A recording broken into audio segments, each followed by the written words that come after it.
fundraising. So I have sent through a spreadsheet with details of the donors, but just to give a bit of a narrative to go with that.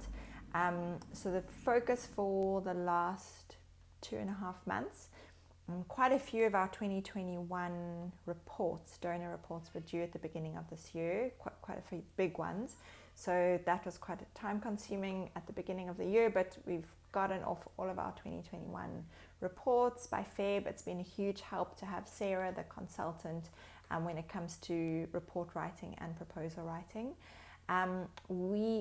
It's quite frustrating because quite a lot of our existing donors and the new potentials only give feedback after the first quarter. So we're still waiting to hear back from HCI, Ackerman Foundation, Trueworths, Adidas, and then the new potentials, Stonehage and Need Group and Rand Trust, we're also still awaiting feedback. So hopefully by April we'll know the outcomes of many of those potential donors.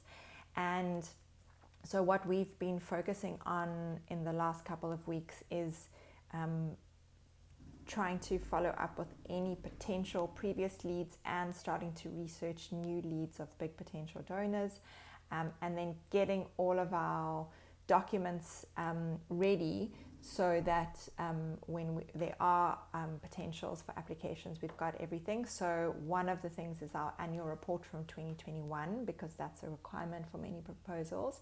So our goal is to have, by the middle of April, to have our 2021 annual report finished. And then also to start creating proposals for the programs where we have very definite gaps.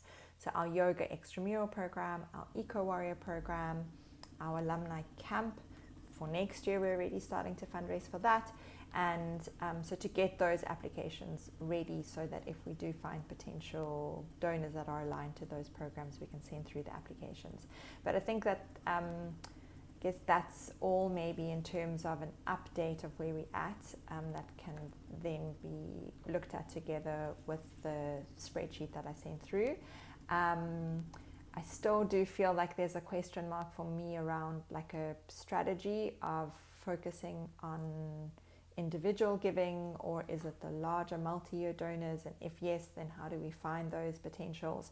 So that doesn't feel completely clear yet, although we are kind of investing in both for now.